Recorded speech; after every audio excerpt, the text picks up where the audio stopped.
गाव तेथे शाखा आणि शाखा तेथे पदाधिकाऱ्यांच्या नियुक्त्या करून त्यांना प्रशिक्षित करणार. कोल्हापूर लोकसभा मनसे संघटक बाळा शेडगे यांची माहिती. गडहिंग्लजमध्ये पत्रकार बैठकीत स्पष्ट केले पुढील निवडणुकांबाबतचे मनसेचे धोरण. या लोकसभा मतदारसंघामध्ये कुठेतरी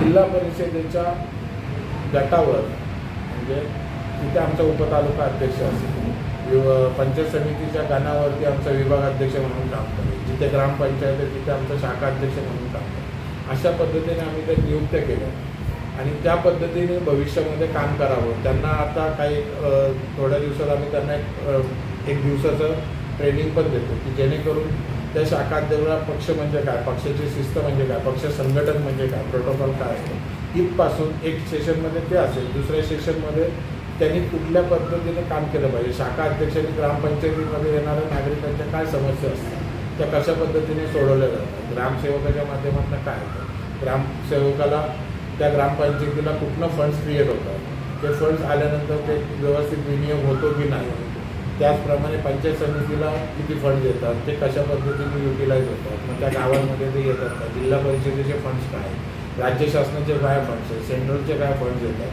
ते कशा पद्धतीने युटिलाइज व्हायला पाहिजे, रस्ते होत असताना तिथे रस्ते होत आहेत की नाही, का नुसतीच टेंडर्स प्रक्रिया होती, ह्या सगळ्यावरती आम्ही त्यांना हे देतो. आरोग्य महाराष्ट्र शासनाच्या काय स्कीम्स आहेत त्या स्कीम्स नागरिकांपर्यंत पोहोचवणं किंवा सेंट्रलच्या काही स्कीम्स असतील तर त्या नागरिकांपर्यंत पोहोचवणं, आरोग्याच्या अनेक गोष्टी. आत्ता जर तुम्ही बघितलं तर सर एखाद्या कुठल्याही दवाखान्यात गेलो तर आपण लाखभर रुपये 2 लाख रुपये दिले आणि सर्वसामान्य नागरिकांना ते एवढं मोठं बिल भरणं शक्य नाही. परंतु शासनाच्या खूप काही स्कीम्स आहेत, मग ती महात्मा ज्योतिबा फुलेंची असेल, राजीव गांधीची असेल, ज्या किंवा स्कीम्स आहेत त्याच्या माध्यमातून आपल्याला काय करता येईल. मग ते याच्यामध्ये तुम्हाला त्या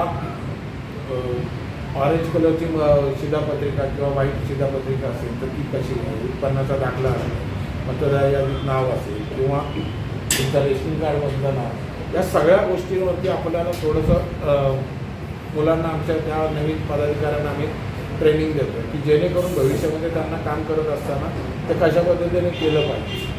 माहितीच नसेल आत्ता एखादा विषय आला हातात आणि तो विषय पुन्हा पुढे घेऊन गेलं पाहिजे, त्याचं निवेदन कुणाला दिलं पाहिजे, या सगळ्या गोष्टींचा आम्ही त्यांना छोट्या छोट्या गोष्टी त्यांना शिकवतो की जेणेकरून भविष्यामध्ये ग्रामीण भागातल्या लोकांना या गोष्टीचा फायदा होतो. ज्यावेळेस आमच्या आतनं ग्रामीण भागातल्या लोकांची कामं होती त्यावेळेसच आम्ही कुठेतरी लोकप्रतिनिधी किंवा याची स्वप्न बघू शकतो.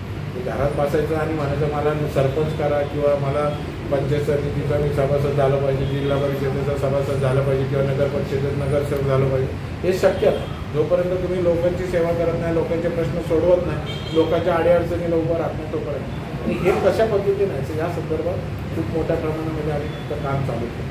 भविष्यातल्या 2024 चालू झालं आपण हे निवडणुकीचं वर्ष, जे लोकसभा झाली की लोकसभा झाल्यानंतर लगेच विधानसभा झाली तर नगर परिषद आहे, जिल्हा परिषद आहे की ज्या गेली वर्ष 2-2 वर्ष झालेलं आहे. याच्यासाठी पण ह्या सगळ्यासाठी त्याचबरोबर कामं असतील, याच्यासाठी बांधणी असेल, त्यासाठी मेळावे असतील, काही ह्या सगळ्या गोष्टी आम्ही करतो. भविष्यामध्ये जे अजून वरिष्ठ नेते असतील, नांदगावकर साहेब असतील किंवा सरदेसाई असतील, ही सगळी मंडळी पण इथे येतील, ते त्यांच्या माध्यमातून हे साहेबांना एका दिवशी गडहिंग्लज किंवा या आपल्या 3 विधानसभा मतदारसंघामध्ये एखादा चांगला कार्यक्रम त्यांच्या याचा असेल तर त्यांना पण इथे घेऊन येऊ जेणेकरून सर्वसामान्य नागरिकांपर्यंत महाराष्ट्र नवनिर्माण सेना पोहोचेल.